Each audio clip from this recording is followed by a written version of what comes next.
Good morning, everyone.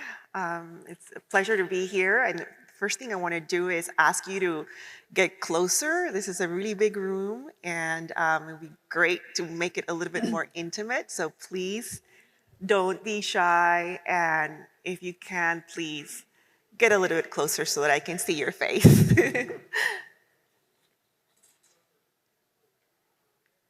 Great. Well, thank you so much for being here. I'm really thrilled to welcome you to our panel on new and emerging market solutions across the Americas. As actions to address the climate crisis picks up, reliance on carbon-based solutions from carbon markets to carbon taxes to offset programs are continuing to gain steam. There are numerous jurisdictions considering the implementation of markets to help them meet their climate objectives. This session will examine recent developments in this area, including new and emerging opportunities in the states, several states in Mexico, and perspectives of what's happening in other parts of the Americas. My name is Linda Barrera. I am the Senior Director of Climate and Energy at a consulting firm called AJW, based here in California and other states in the United States. One of our current efforts is to help the governor of Panama to design and implement its national carbon market. So Panama has been working on this for several years, and in doing so has been collaborating and learning from California and Mexico and other countries. So I'm particularly excited to learn from our panelists today as what they're doing in their countries so that we can exchange best practices and help each other move forward. So I will introduce our panelists. I will go through 2 rounds of questions, and we aim to leave sufficient time for your questions as well. So let me first start introducing our panelist, Angelica Jiménez Hernandez. She's an engineer in natural resources, and she currently directs the Institute for the Environment at Sustainable Development of the state of Colima in Mexico. She has been a promoter of public policies aimed at protecting the forests that supply water of the state's cities. With us also is Karl Heinz Becker. He's the Subsecretary of the Environment of the State of the Government of Tamaulipas, Mexico. He also is part of the executive program called Impact Investing from the University of Oxford. And last but not least, here with us in the room is Jennifer McIsaac, who leads the ClearBlue's Markets Intelligence Service, bringing over 2 decades of experience guiding clients through the landscape of environmental markets, with an emphasis on policy analytics and forecasting pricing for environmental commodities. Jennifer helped build the newly found environmental practice as Director of Emissions and Clean Energy at Pyra Energy Group, and which was acquired by S&P Global Plans in 2016. And we also have Abby Garcia, who is going to help us translate the remarks and responses from Angelica. Abby's with the Climate Action Reserve. So let's start. I will start first with Angelica. We heard actually this morning that Colima has implemented a carbon tax. It's approximately $25 per ton of CO2, becoming the 9th Mexican state to adopt such policies. Can you tell us what are the key features of your program and what motivated the implementation of it at this moment? Hello and good morning, everyone. Thank you for our invitation. It's my pleasure to be here. Sí, Colima es el 9º estado en México que implementa un impuesto al carbono y bueno, una de las cosas que nos motivó fue que pues teníamos una gran responsabilidad de responder a toda esta movilización internacional para pues evidentemente reducir las emisiones de gases de efecto invernadero. Angélica, disculpa que te interrumpa, pero queremos darle oportunidad a Abby para que traduzca. So I'm sorry to interrupt, but we also want to give Abby an opportunity to translate what you're saying so that it's not too long. Great, thank you. Yes, so Colima will be the 9th state to adopt a carbon tax in Mexico, and they feel the responsibility to help with the global crisis of reducing greenhouse gas emissions. So go ahead, Angelica. Sorry. Colima es un estado pequeño, es el segundo más pequeño de México y el menos poblado a nivel nacional. Colima is a small state in Mexico and one of the least populated states as well. Pero tenemos grandes emisiones por la presencia del puerto más importante a nivel nacional y algunas otras industrias. Although it is a small state, they do have one of the highest emissions rate from the industries that are in the Colomina state. Otra de las motivaciones que tuvimos pues, es unirnos al esfuerzo de todos los estados que a nivel nacional están implementando los impuestos al carbono. They also wanted to join the forces that the other states around Mexico to fight against climate change. Y es una estrategia dentro de nuestra ruta de descarbonización. And it's in one of their strategies for decarbonization. Las características de este impuesto, pues se fija una tasa sobre las emisiones de gases de efecto invernadero y las personas que lo tienen que pagar son los sujetos físicos o morales que tengan alguna actividad en el estado. Mm-hmm. And the rate that they need to pay is part of the the fixed source that a whole unit needs to be produced in the state as well.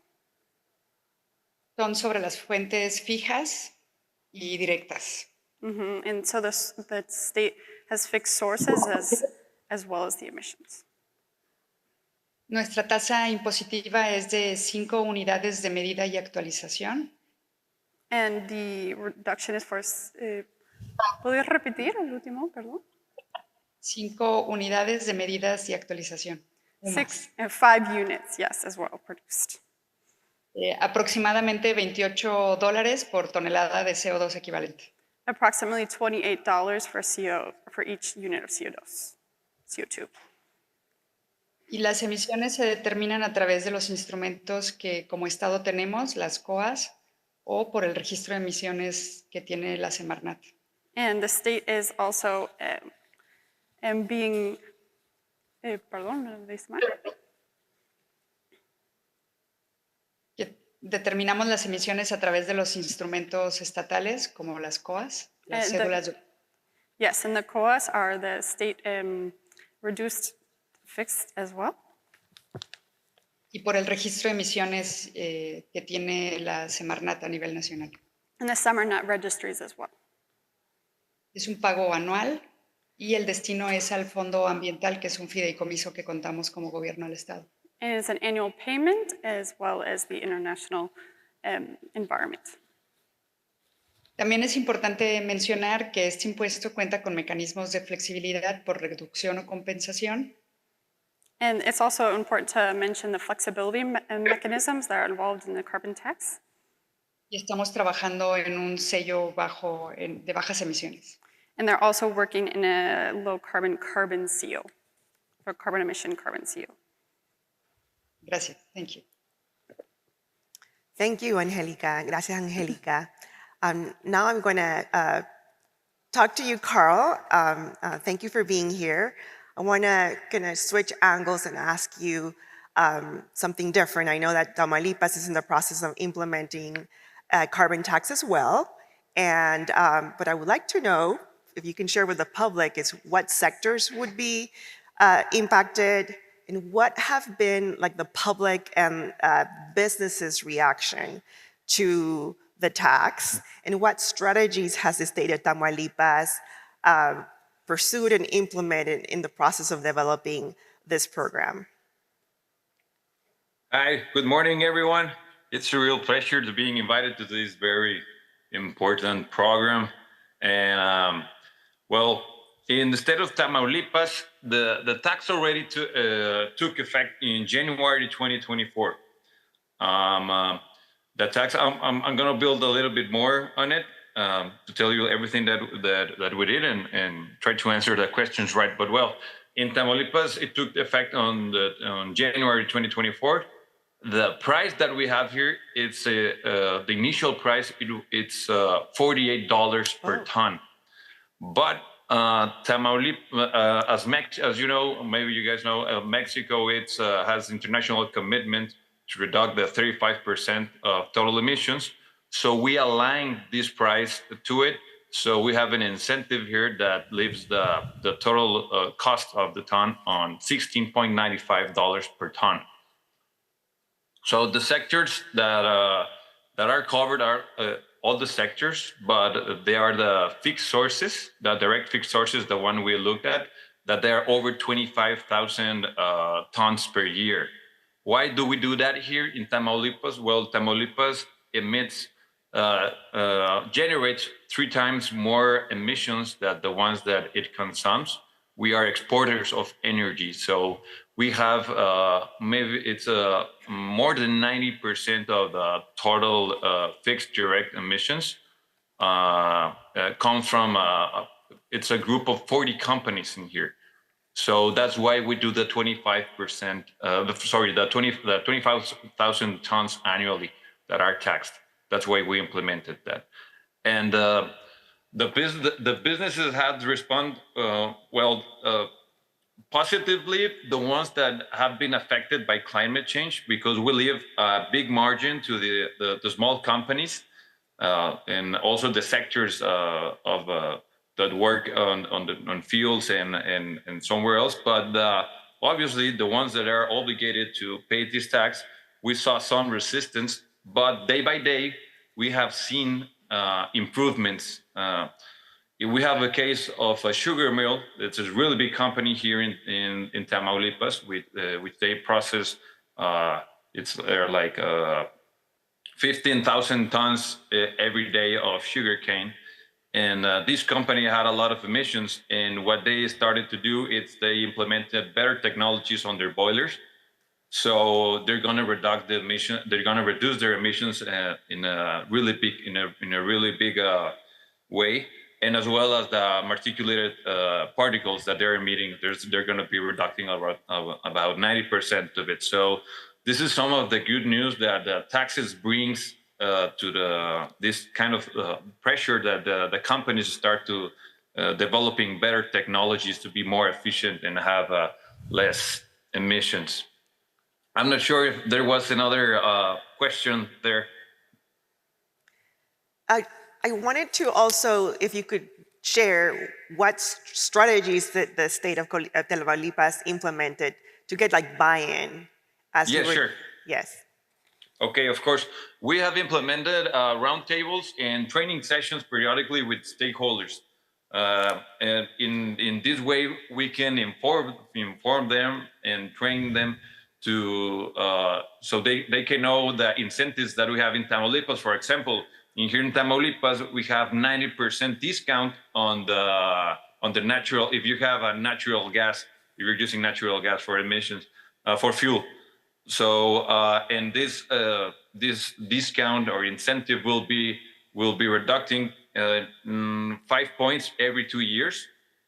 So the purpose behind this is that companies can invest more on their technologies, as well as we have 25% of offsets that can be through certificates and bonds. So that these mechanisms and these strategies are the ones that we're implementing with stakeholders of these companies obligated. Great, that's really exciting to see these developments in different states in Mexico. Before we dive into the Mexican markets, again, we would like to turn to Jennifer. And Jennifer, based on your market intelligence experience, I wanted to see if you can share with our audience here, what are the most promising activities occurring in other parts of the Americas in terms of carbon markets? Yes, sure. Good morning. Thanks so much for having me today. I was kicked out of my college Spanish program for poor pronunciation, so please keep that in mind during my remarks today. There are definitely promising opportunities across the region. Not to say that there aren't challenges, resource constraints, and the need to get buy-in as well. But just from a big picture, Latin America, so the other Americas excluding North America, the US and Canada, make up about 8% of global greenhouse gas emissions. And of course, Brazil is going to be hosting COP30 later this year. And Brazil is one of the top emitting countries in the world, making up about 3% of global emissions. But that's still just a fraction, 1/10 of China's emissions, for example. If you drill down a little bit, Latin American emissions are generally in line with the size of the economies. And as far as like energy use goes, they're comparatively low emissions. So, if you look at the electricity sector, for example, there's the incorporation of hydroelectricity. So those sectors on an aggregate level are faring well. When you look at agriculture, forestry, land use change, that's where you see that the net emissions, the net greenhouse gas emissions that include these things are actually, outpacing the gross greenhouse gas emissions. So this is leading into some opportunities for these nations to have an emphasis on those nature-based, projects and crediting as part of the larger strategy. So we've already been observing that throughout history. For example, there's a large supply of REDD+ credits that come out of this region. And if you look across like the global supply of project-based credits, what we kind of refer to as the global voluntary market, over 20% of the global supply comes from the Latin American region. So that brings me to my first promising area to flag, and then that's the continued strategic use of these voluntary credits and the interaction between voluntary credits and compliance markets. So one of the major areas that you can see evolving for that is the Paris Agreement. So Article 6 and incorporating the Article 6 international compliance framework along with the project-based credits that are coming out of these countries. So including Article 6 in the NDCs and getting those Paris Agreement crediting mechanism or PAC-M labels and corresponding adjustments. So there have been some notable early movers in this space, including Chile and Peru and Paraguay.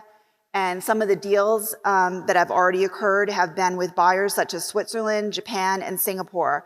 So this is developing and the groundwork is being laid, and we do see that this can expand and continue in the future under the theme of the merging of the compliance and the voluntary markets. And it makes a big difference, because if you can get this Article 6 labeling, this PAC-M labeling on your credit, you can turn like a $5 REDD credit into a value closer to $20. Now, that's not uniform. This is just what, in early days, what ClearBlue is observing in our pricing database. Of course, there's still a lot of work to be done on Article 6 and building up the framework, ensuring environmental integrity, and so forth.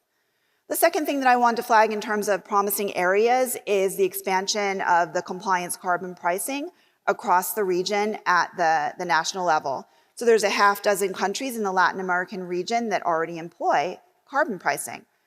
We see some themes emerging, that the carbon tax programs are evolving, carbon tax moving towards an ETS framework, like more of a flexible emissions trading framework, and that also supports Article 6 trading.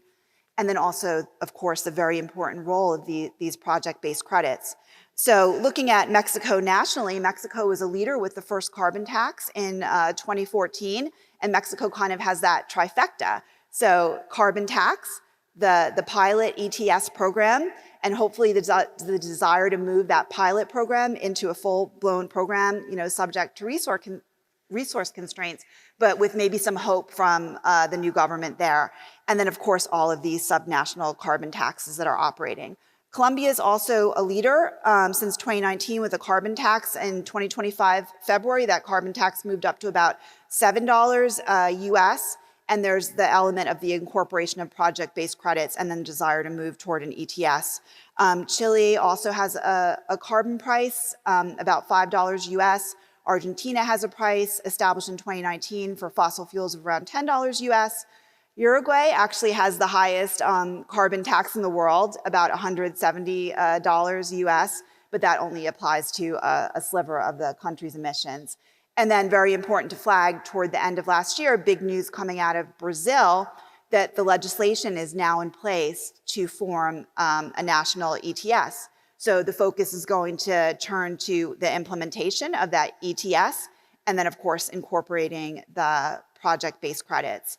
And then finally, as you alluded to, we've seen regulatory movement in Panama, Paraguay, Bolivia, setting up the frameworks and laying the groundwork for participating in carbon pricing and carbon markets. So there is lots of activity, lots of movement and things to track, but then also a lot of work to do as these initiatives evolve. Wow, so much going on, so much to keep track on, and keeps us busy. Everybody's trying to look at what their other jurisdictions are doing to learn from them. I want to go back to you, Angelica, and I know that the program is fairly new, but I still would like to see if you can share with the audience how it's impacting the energy sector, because I understand that the energy sector is the highest emitting sector in the state of Colima. So if you can share, for example, how does the tax specifically target that sector? And then separate and not really related, if you can just share high-level thoughts of how do you think, or how you're preparing to interact with a future federal ETS system and all these layers of both state and federal regulations, and how that would impact the sectors in Colima, or industry in Colima. You're muted. Yes, sorry.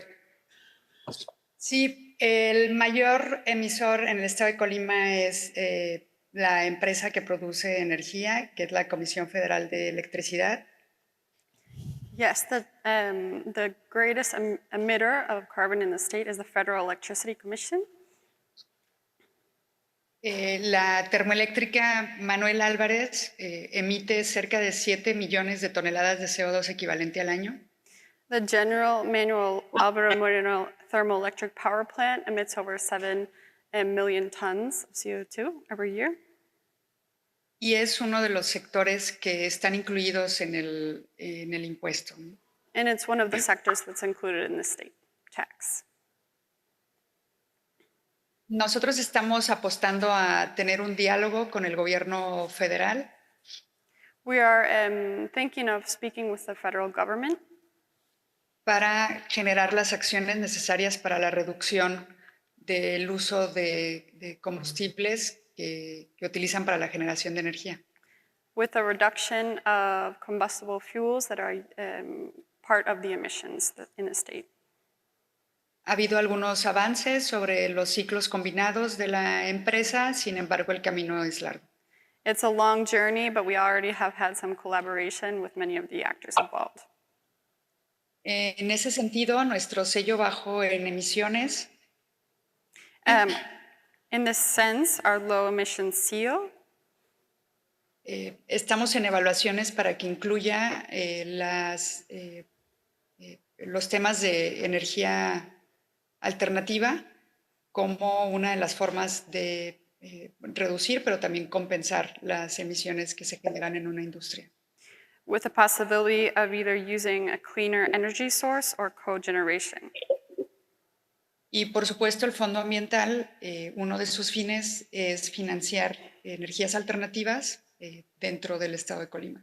And the environmental sector will also help with the financing of these different projects. Sobre el tema de la convivencia de los instrumentos con el gobierno federal. With the co-living with the government strategies. Sabemos que el gobierno de México aún no define los criterios concretos para saber cómo vamos a convivir ambos instrumentos, tanto los estatales como el federal. We know that the government in Mexico has not clearly defined how both the state and federal government will be working together in this sense. Pero hemos estado sosteniendo diálogos para solucionar este tema y que por supuesto quienes estén ya o cuando el gobierno mexicano emita este sistema. So we have had many dialogues with the government of Mexico. So we know that once this is established, once the rules of it are established, estamos evaluando que algunas empresas para ciertas toneladas emitidas año con año exenten el pago estatal. so we know that some companies, their emissions will be part of the tax payment. Todo dependerá de cómo México trace el sistema de comercio de emisiones y que pues, se cumple el objetivo del Estado de Colima de reducir las más emisiones posibles de gases de efecto invernadero. And we know this will all be dependent on the federal tax system, and the state of Colima will be involved in this tax system as well. Nosotros como Colima estamos iniciando, hasta el siguiente año tendremos cobros sobre los gases de efecto invernadero, sin embargo estamos tomando todas las experiencias de los demás estados para solucionar estos cuestionamientos que también tenemos. In Colima, we'll be starting next year with our first payments, but we are learning from all the other states who have already implemented their tax, their carbon tax, and learning from their journeys. Thank you. Gracias, Angelica. Thank you so much. That's a really good segue to my next set of questions for you, Karl, which is, you want these carbon-based mechanisms to actually work and cut emissions, drive emissions down. And so I'd like to share with her audience here today what mechanisms are in place in Tamaulipas to track the tax impacts on emissions, the tax, your new tax on emissions, and how does the state plan to assess and report the progress? Well, we have the inventory, the emission inventory that we do year by year. And like Angelica said, we got the COAs, those are annual reports that the companies are obligated to present, so we can evaluate year by year how much they are reducing or emitting in this case. And as well, we track every action that we have by the tax that we receive, that money goes to a trust fund, and we track every action that we have there, and we present results in the Intersecretarial Commission twice a year. So that's the way we're proving the track that we are having with this resource. Karl, and I know I didn't have this question for you earlier written, but it's something I just thought about. How are the proceeds from the tax? Are they invested in the community and other climate programs like energy efficiency? What is the big picture plan? How to reinvest these tax revenues? Well, the idea it's exactly that. It's to reinvest it in carbon capturing. We have here in Tamaulipas. The last week we just planted 15,000 mangroves. We have a big problem on reforestation, as well as the preventive part from the wildfires. We also, as well, we have a lot of wildfires here. So these preventive areas, they take a lot of money of this part, and as well the reduction of the water efficiency. We all know here that moving water from area to area, it's really expensive here, and we need to be more efficient. So making all these constructions that will have more efficiency will guarantee us a reduction on the total emissions generated by all this stress that it's when we have a malfunction here on the water web. That's how we call it here. So we try to focus a lot on base solutions, natural-based solutions to capture the carbon.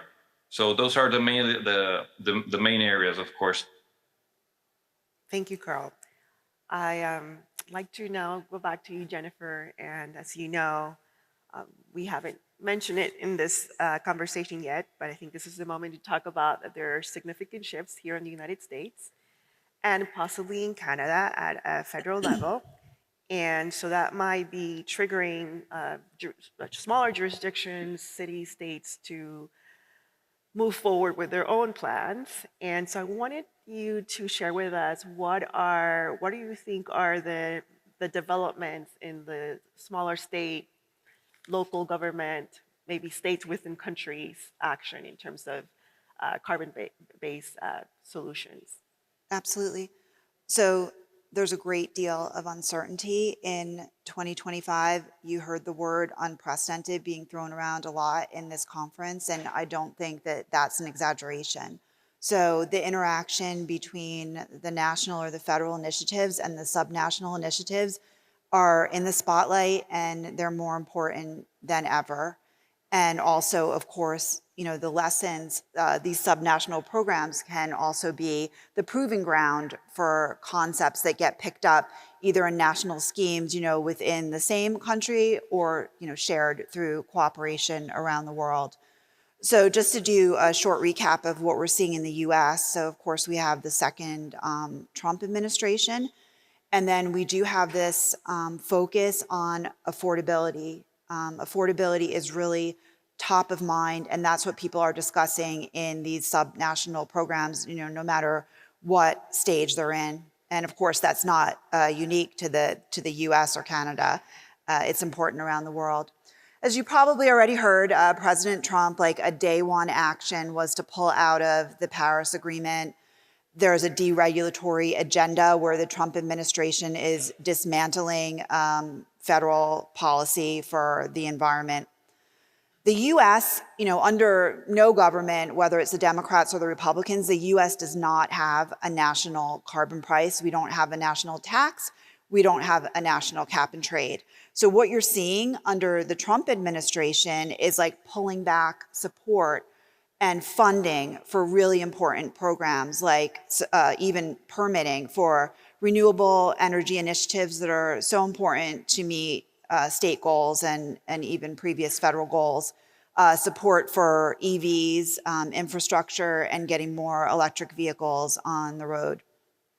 One thing also to flag is that the Trump administration is looking to repeal the 2009 endangerment finding, where the federal government found that greenhouse gases were a risk to human health and welfare. And then that was the predicate to regulate greenhouse gases through the Clean Air Act. So there's been a lot of really aggressive early action from the Trump administration to dismantle a lot of things.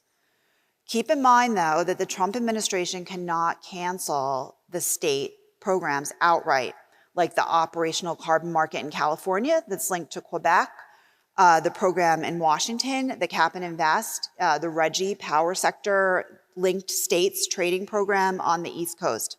But the federal government can make it a lot more difficult and a lot more expensive to comply with these programs. So that's why with affordability concerns, it's really critical. You need to show, we hear that playing out across the world as we're rolling out these new carbon pricing programs. You have to show people the value that they're getting from the carbon pricing scheme, whether it's a tax, a cap and trade, whatever. So carbon is a global pollutant, but people need to see that these carbon pricing schemes are, aligned with their local concerns and providing local benefits. And that's really the key to the long-term durability for these subnational programs. On the Canadian front, they've had a very strong public federal carbon price that's set to rise to $170 Canadian in 2030. In 2025, it's $95 Canadian, so super strong. You probably heard that the newly minted Prime Minister, Liberal Mark Carney, on his very first few minutes in office, he canceled the consumer-facing federal fuel charge. So that's the consumer-facing carbon charge. He has not so far tried to dismantle any industrial carbon pricing. What this ended up doing was it kind of dampened the messaging that had been coming out of the Conservatives to, axe the tax in Canada. So there's going to be a federal election in Canada on the 28th of April, so we don't have to wait too long, but it's very important to note that it's going to be the next government that is going to have the most influence on how this all plays out in the future in terms of the federal carbon price and then that interaction with the provincial carbon pricing programs. Keep in mind, though, that the provincial carbon pricing programs like Alberta Tier, the Quebec cap and trade that's linked to California, they did predate the federal programs. And there are a lot of good reasons, strategic reasons, to keep the industrial emitter programs in place, but definitely something that we need to follow closely, and there's a lot of movement in Canada coming up very shortly. As far as like bright spots, I really do want to use Washington State's cap and trade as a really nice example. So last year, there was a ballot initiative that was brought by citizens, direct democracy, to cancel the cap and invest program. So throughout the course of 2024, there was a lot of public debate over whether or not the citizens were benefiting from the carbon program. Ultimately, in November, the voters went to the polls and they affirmed the carbon program. And the reason that they affirmed the carbon program is because they saw the local benefits. The cap and invest was investing in local programs that they were benefiting from. And the regulators were able to demonstrate that value to the people. And then the people supported the carbon pricing program, even though it's raising the cost of their energy by a little bit. Washington is looking to link to WCI, so to that California-Quebec market, as soon as possible, hopefully by 2027. So that's not necessarily like a 2025 development, but working toward linkage is going to be a 2025 development. I know my co-panelists were talking about reporting and measuring, and that's super important, and that's playing out in New York State right now. So New York State wants to implement an economy-wide cap and invest program, but first, it's very important to figure out who's actually going to be in your program, what are their emissions, how do you set the baseline? So this spring, we should see movement there, putting out greenhouse gas reporting regulations with best practices borrowed from the experiences that they've seen play out in places like WCI, Washington, and borrowing the best ideas to get their program launched. Another bright spot is the fuel standards program. So these are programs that don't just have like a penalty or compliance obligation for emitters, but they also allow for crediting for things like biofuels and electricity and clean fuels. So they're actually expanding. So additional US states are looking at, in the legislatures, there's some bills working through there to expand that program. So with this loss of momentum at the federal level, it is more important than ever that these markets, the WCI market has been around for more than a decade, really keep working under this federal administration, keep doing the good work, keep evolving, especially in this climate of severe affordability concerns, and demonstrate the flexibility of the carbon pricing markets, the cap and trade markets, and how they can serve the citizens and take care of some of the issues that people most care about. Thank you so much. That was a really comprehensive summary, Jennifer. We have a few more minutes for questions, so I don't want to put you on the spot, both Karl and Angelica, but I think it would be really helpful if you can share here with our audience as a government official and being in the inside, what has been the most or was the most hardest technical issue you had to deal with as you developed and implemented or were about to implement your carbon tax? And second, if you could give our audience, there might be some government officials here as well, what advice would you give them as they're pushing forward? They're a few steps behind Colima and Tamaulipas. What advice would you give that government employee who is part of their climate change team working on market-based solutions? I'm going to start, Angelica or Karl, who wants to take that question first? You're first, Karl. Thank you, Angelica. It's usually ladies first. And it's a good thing that I'm not in that panel because my wife would have been a little bit jealous because it's only a lot of women and just me. So but it's a good thing it's on a distance. But not just regarding on the question, the difficult part for us, it was the methodology that we applied to setting the price.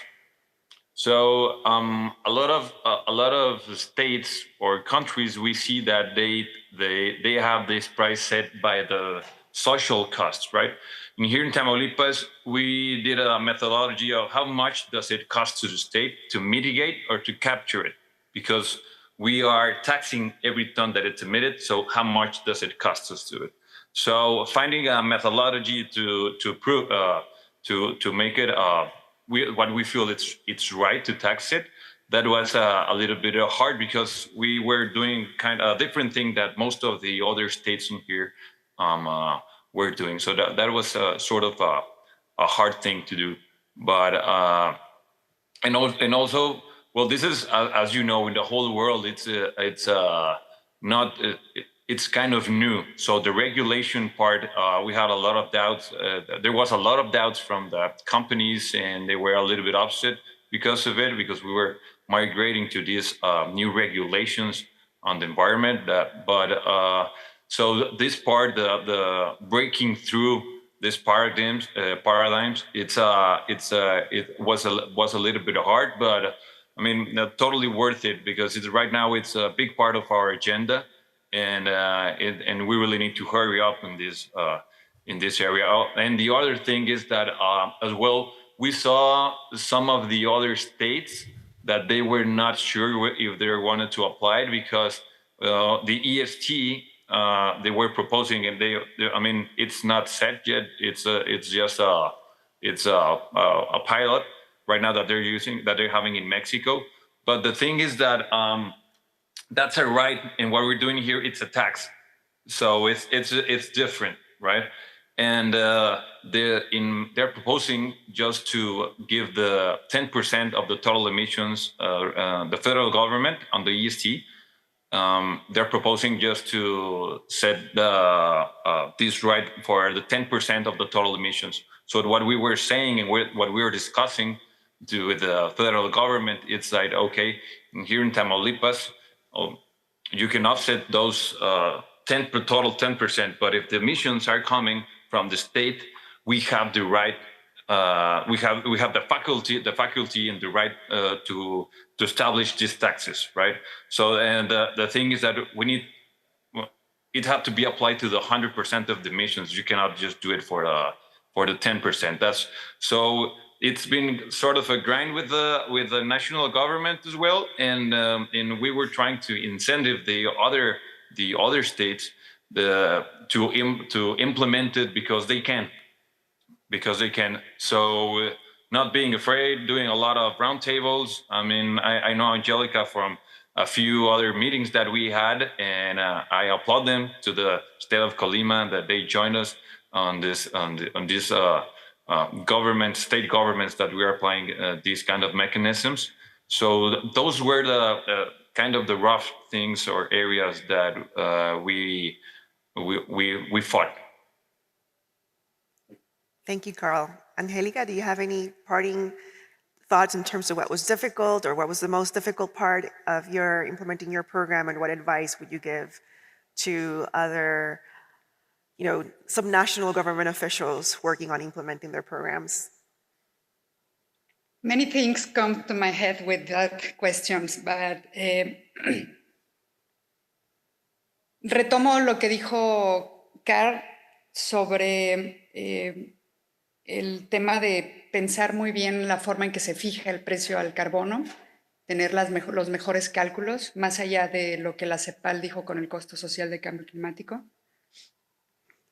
So I also am in agreement with Karl about what he said about thinking very smartly about the carbon tax and doing the calculations correctly to make sure that they're well implemented. Conocer muy bien a los implicados en este impuesto, o a los culpables de este impuesto de su estado, porque somos estados muy diferentes y las emisiones vienen de diferentes direcciones. Mm-hmm. Taking into account the implications on a state level, because these states are very different and the emissions come from different sources. Negociar y tener socios claves del desarrollo económico, de finanzas, definitivamente es clave. Yes, also negotiate in these different conversations as well with the different parties involved. Y para terminar, dos temas. Un gran reto es la tecnología para asegurar la transparencia del uso de este recurso, y la voluntad de querer cambiar las realidades. Transparency in all the different technologies and wealth and involved, as well as, perdón, el último punto. La voluntad de querer cambiar la realidad. And wanting to make a change here as well. Gracias. Thank you. Thank you so much for sharing your insights. Now, I would like to open it to questions from the audience. Please don't be shy. There's a question over there in the back. We have about 7 minutes for questions.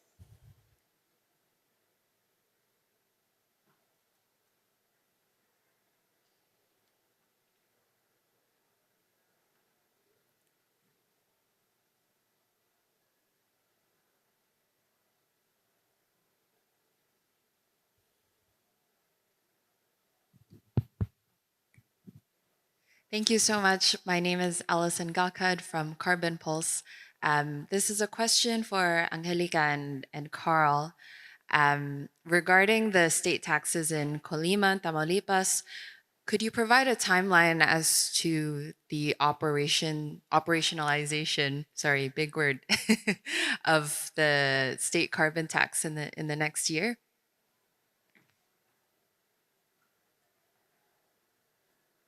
Angelica, thanks again. So is it like how much time does it took us to implement it, or how is it gonna evolve in the whole year? Am I right in that that's the main idea you're asking? Yes, thank you. Looking for just details on what that will look like. Well, for us, we are the payment is monthly, so I think it depends a lot of every state how much resource they might get from this tax, how much they collect from it, and well, the way it's developing here is that, for example, right now we have a lot of wildfires here in the area now, so a lot of these resource goes to that area right now.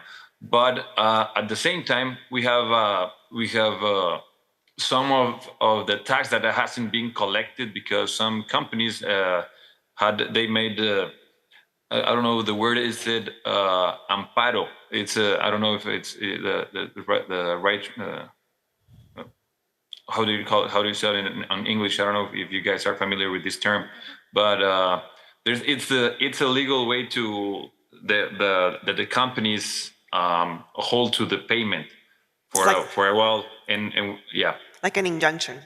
Yeah, an injunction. Yeah, that's the one. So there are a few companies that they have their injunctions right now. So the thing is that we are in this back and forth because it's a new thing for a lot of these companies. So the way it's developing is a lot of the companies are already paying. So with that money, we have a strategy that we just published at the end of the last year on which are the main areas that we're going to be capturing more or preventing that we're going to be getting more emissions. So with that strategy, we prioritize our actions. So that's more or less of how is it working, and we're still working with the other injunctions, but we know they're going to be we're going to have a good how do you call a good answers or a good results, because we've seen that those injunctions have been falling a little bit more every time. Angelica, do you have any thoughts to add in terms of Colima? Nosotras estamos en el proceso de establecimiento del impuesto. Duramos 2 años para crearlo y este 2025 es la implementación. We've been in the development for 2 years now, and we will be in 2025 starting our tax. Estamos cruzando por las demandas de las empresas justo en este momento. We're starting with the crossing of the companies as well in this process. Y en abril del 2026 esperaríamos ya tener recaudación y estamos definiendo los procesos de inversión aún. And we're defining the investment processes now, but in 2026, in April, we hope to be in full process. Quizá agregar que el Fondo Ambiental está armonizado con el tema del impuesto al carbono y es muy claro legalmente sus objetivos para financiar proyectos. And the legal strategies and finance mechanisms are very clear in this case as well from the Environment Fund. Thank you. Thank you. Do we have any more questions? One question over here. Over here?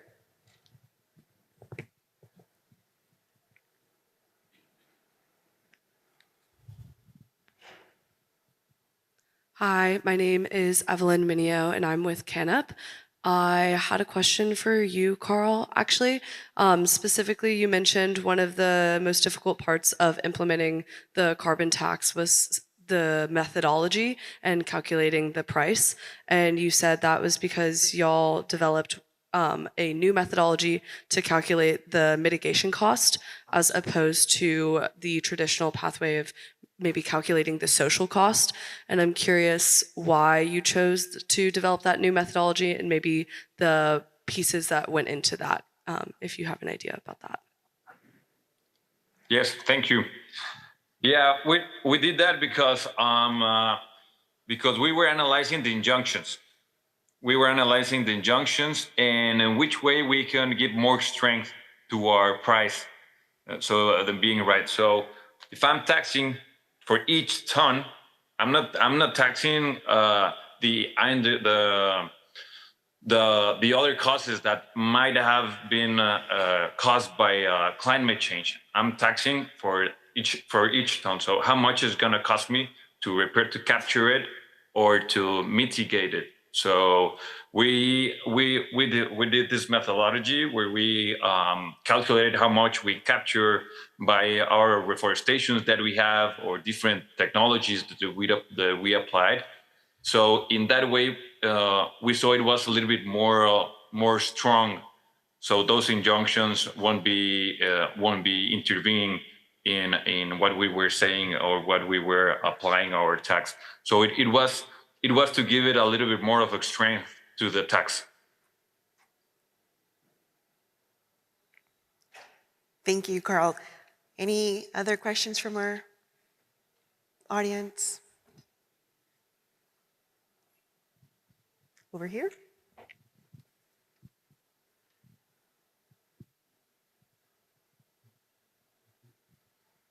Hi, thank you all. My name is Jack Barrett, and I'm a student at Claremont McKenna College. I was curious, as these compliance schemes in the Americas start to utilize or are utilizing offsets, how are governments and compliance regimes looking at making sure those offsets are ICVCM compliant or are in line with the Article 6.4 rules and procedures? If they're trying to do that as well. I can take a first pass at that.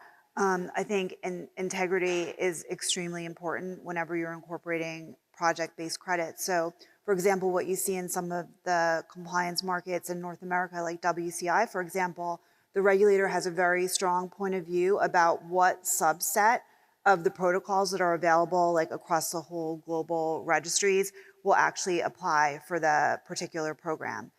So this is going to be most a feature of, like, you know, the North American, like these developed long-standing programs. But some of the themes that we've been seeing recently probably would reflect some of the things where we might be moving in the future around the world. So those themes are, you know, having a limit on the amount of offsets. So like kind of getting that balance between reducing emissions and then what you're going to get from the project-based credits.